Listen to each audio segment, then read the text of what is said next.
Rebecca here, and don't you just love her background? I mean, it's just simple. It's black. Give me a second thought. Maybe I should just have a black. I'm gonna have to ask you some tips about doing it. Okay. Okay. Rebecca Sure. really knows how to stand out in the on the camera because she has a media company, marketing firm that she's consult people how to do Hmm. her to be popped on TV, on camera, and Yeah. photography and whatnot. But I just want to make a big, quick compliment on that. I just love the way you pop. It's just so beautiful. But she's here to introduce to us a little bit about herself and to tell us about her brand new children's book. And Yeah. it's called The Hippo and the Bird, right? The Bird and the Hippo. The Bird and the Hippo. Yes. Bird and the Hippo. So take it over, Rebecca. Let us know Okay. what's going on. All right. Thank you. Well, I just want to tap back to something you were mentioning about passion. And I didn't know that you were a soul searcher. I actually kind of think of you also as a philosopher. Of the last five years that you've spent, putting your memoir together. That is so much work. Even publishing this children's book that I wrote decades ago was a lot of work. I can just imagine what writing a memoir or Sarah, your book, that just takes gobs and gobs of time and continued effort and But talking we to didn't have yourself. to illustrate like yours. I mean, to find an illustration, that is another task in Yes. Oh, itself. true, true. That is another task. And I was totally blessed in that department. And I'll talk about Karin too. But it was I started my production company at the beginning of 2013. I was so excited to do it, learning something new every single day. It was very daring, very, very brave thing to do because I didn't know anything. Mhm. I didn't know how little I knew, but I knew that I could figure out what I needed to. That's all I really did know. I'll Yeah. figure it out. I'll figure it out. And I'm not afraid to meet new people.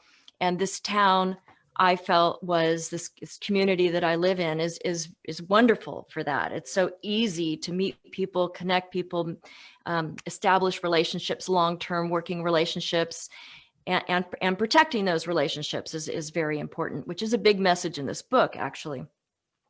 But Well, tell about us what community, where your location. Oh, yes, right. I live in the Skagit Valley. I live in a little town called Mount Vernon in the Uh-huh. Skagit Valley in Washington. Mount Vernon is known largely for its tulip festival. So every Oh, year people come from all over the world, wow. just about every country you can imagine, to come to this world famous tulip festival. You can It's almost just like Little Holland. It's like a little Holland. Yes, it's just incredible. So for the month of April, that is dedicated to the Tulip Festival. So Okay. we expect lots of travelers, lots of tourism. Of course, it didn't happen this year, which was a big Yeah. hit to the businesses and the community. Mount Vernon is located in the Skagit Valley, which is between Seattle, Washington, and Vancouver, BC, almost right Okay. dead center in the Wow. middle. And so I was very happy doing this, feeling very blessed. And then I want to say 3 years ago, I woke up one day and said, where's my passion? I felt like it completely evaporated. I mean, Mm. it wasn't really overnight. When I sat and thought about it, I realized that it had been waning for quite some time. Yeah. And I wondered if it ever came back, if I was, what was next? Why aren't I excited anymore? Mm. And then the craziest thing happened, actually kind of a tragic thing. My best friend from high school, Cheryl, lost her home, everything. She and her animals, her Wow. husband, um, were able to leave, but they were one of the victims of the Napa Valley fires Mm. in 2017. Oh, So lost everything, Oh everything. gosh. Yeah. oh, And so when I let some, of course we connected right away, but I knew she couldn't talk about it, too traumatic, right? So some time went by, and when she was finally able to share some of her heart with me. I mean,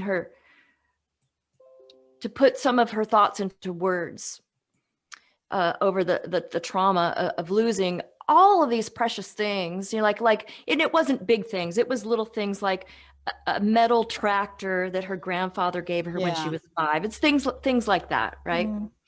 So we have this long conversation, and I said, Cheryl, I've known you since you were 17.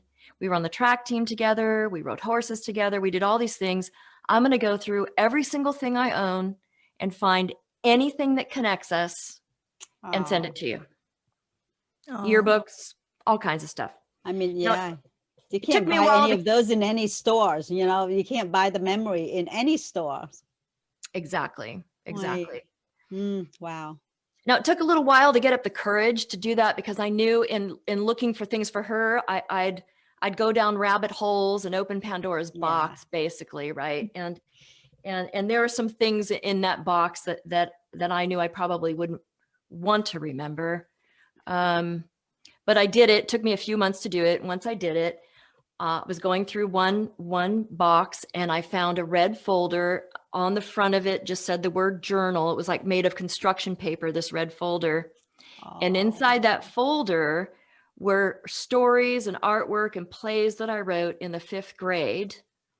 Wow. And that this book, The Bird and the Hippo, was one of them. Now, I did correct the spelling and the grammar and the punctuation because that was pretty horrific.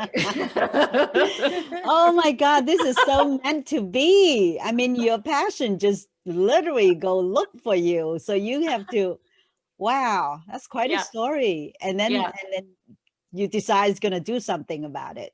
Well, I thought it was such an amazing story. The thing that stuck out to me the most is how positive this 10-year-old me was. I felt like this story was a note in a bottle. It just comes floating along out of the past. And I open it and like, oh, that was me. That was me.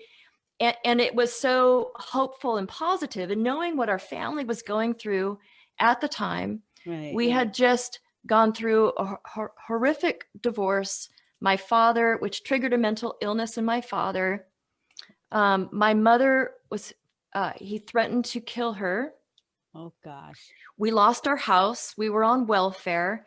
And in trying to save us and save her life, she took us all to Africa. When the house was sold, to escape, basically. Wow. Now, we all believed up until the time that I found this book, all of us, there are 4 of us born within 1 year of each other. So she had 4 children under the age of 10 at this time. We all believed up until that very day that I found this story a few years ago, that we went to Africa for a vacation. Just a vacation, a family vacation. Mm-hmm. What she told me then on the phone after I found the story is that whole other piece of it.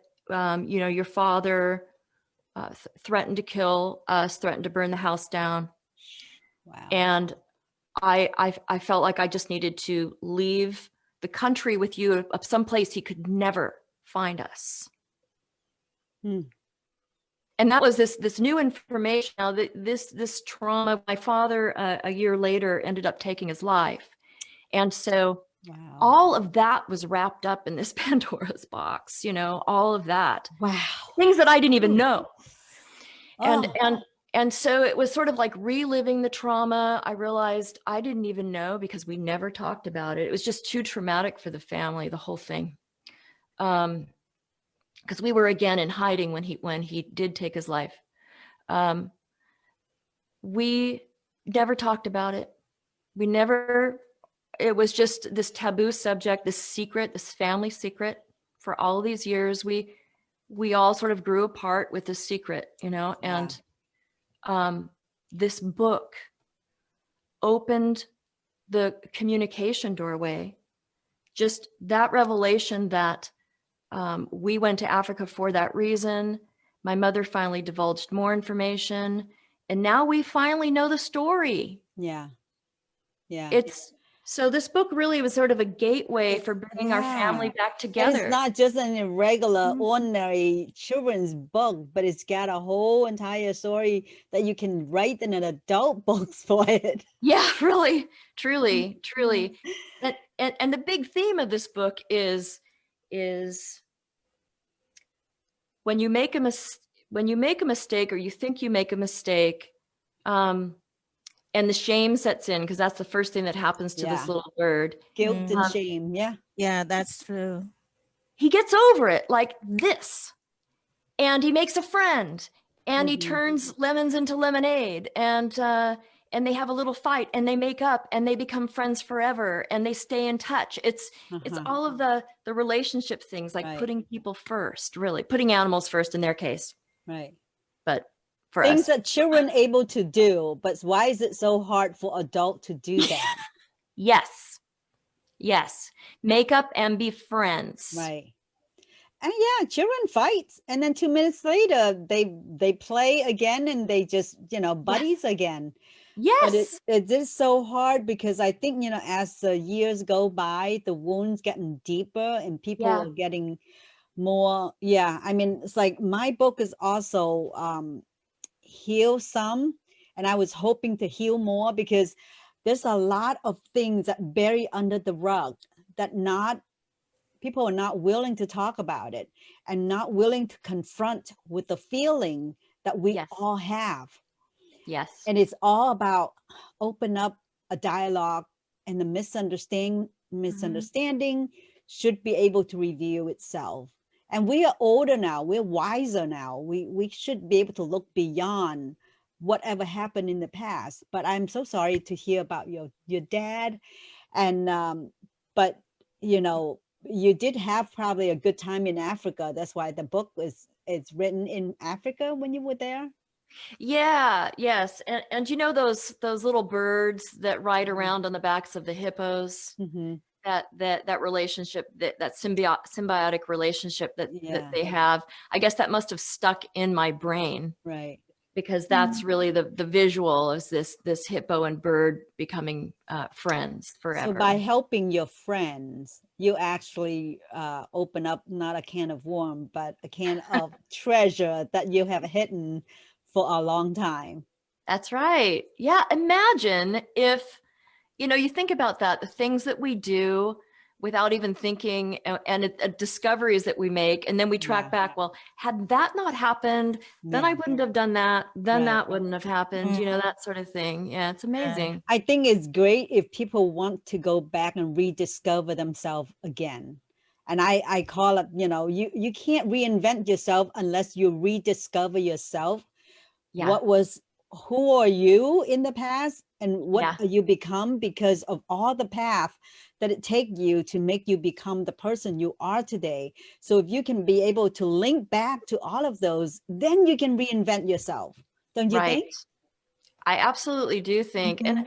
I also think it's interesting, the adult spin that we put on things. Now as an Hmm. adult, I know all these things that happened, and I have a choice. I can feel sorry for myself, Yeah. uh, or I can use it to my advantage, Yeah. and to help others also. And I saw in the picture you have grandchildren, so this book Yeah. it's probably dedicated for your grandchildren too. Yes, well, it's interesting because my grandchildren are 1.5 and 3. Of course, neither of them read, but these pictures Yeah. really are so attractive. So we were just down last week. We hadn't seen them for a year. So you can imagine at that age how they grow and develop. Hmm. And I brought the one and only copy of this that I had with me, thinking, oh, Mackenzie's not going to be interested in this at all. In fact, she's not even 3. They have all of these books. I mean, they have so many toys. They have so much of everything, and everything's all over the floor. So I bring this out thinking that she's not, I'm not going to be, my feelings. This is what I said in my head. My feelings aren't going to be hurt if she doesn't care about it at all. I'm not, you know, I'm going to wait till she's older. Maybe she'll like it then. And just because of the color, I think Yeah. the vibrant colors, Uh-huh. and she kept bringing the book to me over and over again. Aw. of course, her attention span is about 45 seconds. So, we'd get into one picture and then she's off doing something else. But anyway. But you captivated my attention. So I would just want to see if you have some bonus to share with our audience about the book. Yes. Well, I did record an audiobook as well. And being in the business that I'm in, I have a very, very good friend. His name is Ty Ford, and he is an audio master. He lives in Baltimore. He's very good with sound effects. He does a lot of that type of work. So I said, I want this book to be an immersive experience for people. I want them to hear the sounds of water, air, birds, the bird hitting the tree, all of those things, and then have some music at the front and the end of it. So we did, and you were part of this. I asked people to help me. Did you read it? Was that audio? I did. That part you did the reading? I did the reading too. Yes, yes. So we put that all together, and I have that as a bonus for people who buy the book before December 24th. So it's not out yet. It's not out yet. I'm waiting for the books from the publisher right now. Oh, I had no idea. I thought it has been out. Yeah. So listen, people, pre-order. And if you have grandchildren or children, I assure you, you're going to fall in love with this book.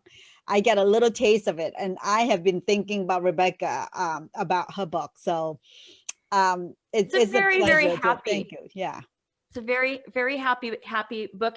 And really what I want to inspire older children to think about in listening to the audiobook specifically is to think about how when they read a book aloud, how to infuse characters, that using different voices to make it a more exciting and fun experience for them to read and for others to listen. Yeah.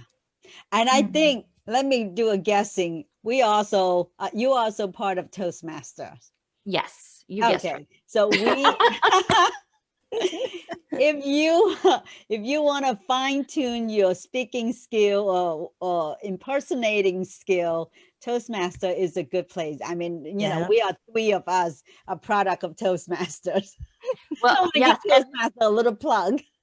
I'll tell you what, this book would not have been published had it not been for Toastmasters, because when I found the book, I memorized it like that, and I took it to all the clubs that I was a member of, and I performed it along with some of the original artwork, which is nothing like this, by the way. And every time I did with my character voices, people said every single time, "You need to publish it. You need to publish it. You need to publish it." That was never my idea. Never mind. I'm with you. People told me from Toastmasters a little bit of story. People keep saying, I want to read it. I want to see the movies. I want to read it. So people plant seed on us. Yes. The same with me. Yeah. Oh, and the same with you too. Our job is to go plant seed on other people. Yeah. You're right. Yeah. That's how we give back, right? Yeah. That's how we give back. Yeah. Yeah, that's right. Well, would you like me to share just a little? Absolutely. I have been waiting. Okay.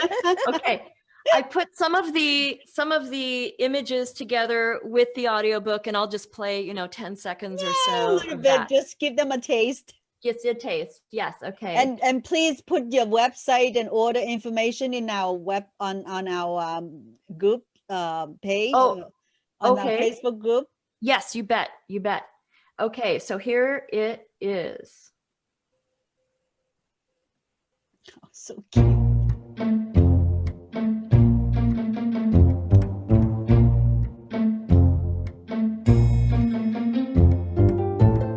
The Bird and the Hippo, written by 10-year-old Becky Marie Pierce, narrated and performed by a much older Rebecca Pierce Murray. Dedicated to the wise, joyful child in each of us. Well, it all started in a big river in Kenya, Africa. It was somewhere around spring, and all the birds were coming back. It just so happened that one of the birds wasn't watching where it was going, and it crashed into a tree. Down, down, down he went, till he hit something hard. But he didn't hit. So that's a little He so didn't hit cool. rock. That is so cool. Oh my God. I wish I have a little grandkid that I can read. My son is 26, so he's not there yet, so it's going to be a while, but I would love to get one of your books. Yes. Okay, you got it. You bet. It's on. As soon as I get mine, It's you'll going to be get, for you'll me. get one. Yes. Yeah, I'll send one to you, and I'd love to have your book to read as well.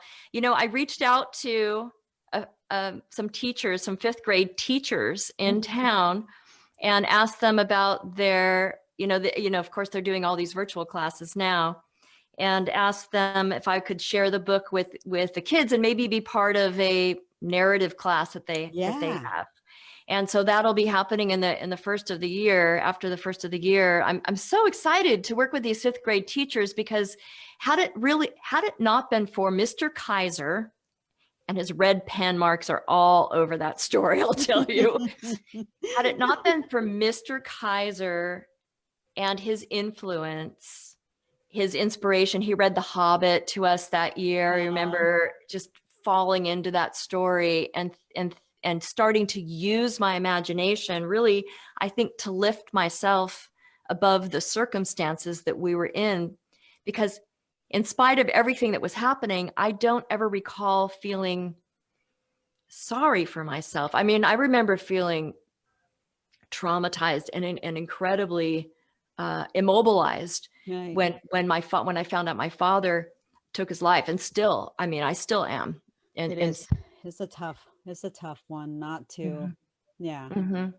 But other than that, with friends, it was really, friends, relationships and creativity that that created this opportunity for positivity. Right. So that's the message of the book. That's why it is important. And I just love the story behind the book.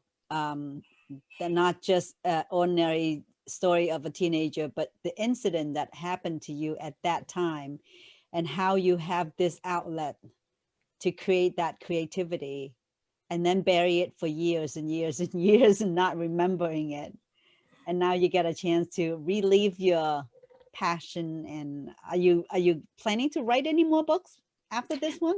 Yeah, I have written another one, and in fact, just yesterday had a meeting with the publisher and my artist friend, Lori, different artist this time, completely different type of art, and this book is also an animal book. It is about They're so Pasado. cute, I have to say. They're absolutely adorable. Sarah, do you have grandkids? What's I that? have, but my youngest grandkid is already 15. Oh, okay. Hey, Yeah. if this old lady liked it, some of the kids might like it too. Yeah, Well, maybe.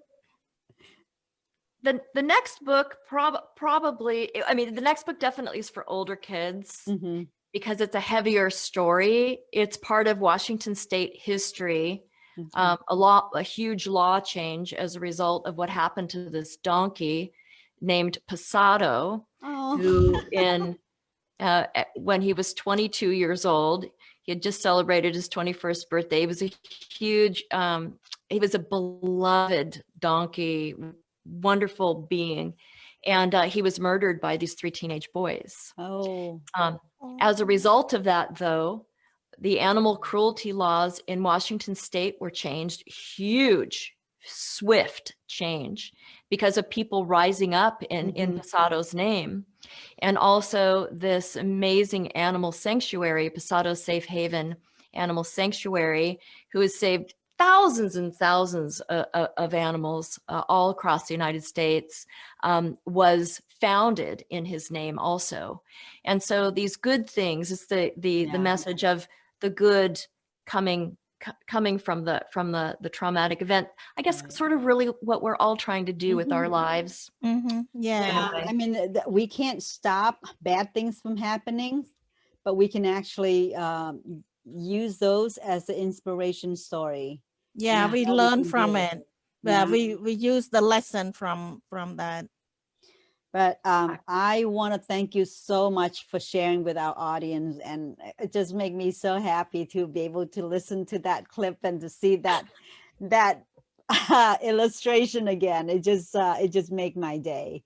Thank you Oh, so good. much for sharing, and thank you for telling us your story. Is a totally very heart-wrenching story that come out of it, but I'm glad that it's got a happy ending. You're gonna make so many children happy, and love to go to sleep because they get to listen to the audios. And Yeah, I never thought of that. yes, I know. Yeah. I have a nephew gonna be 8 years old, and I have a niece is 5 years old. So this would be a tremendously great, and if we can get something for the audios for them, that would be totally Yes. awesome.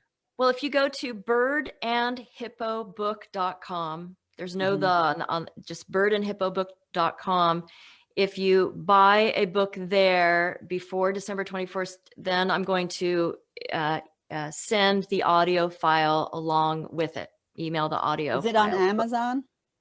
It will be on Amazon, but I don't think until the end of the month. It's going to be on Amazon and Barnes and Noble, but Okay. those orders will go through them, and I Okay. still have to learn all that. So for Yeah, right now, I know. Same here. Sometimes you're not in control when Amazon is it's the big box store, and I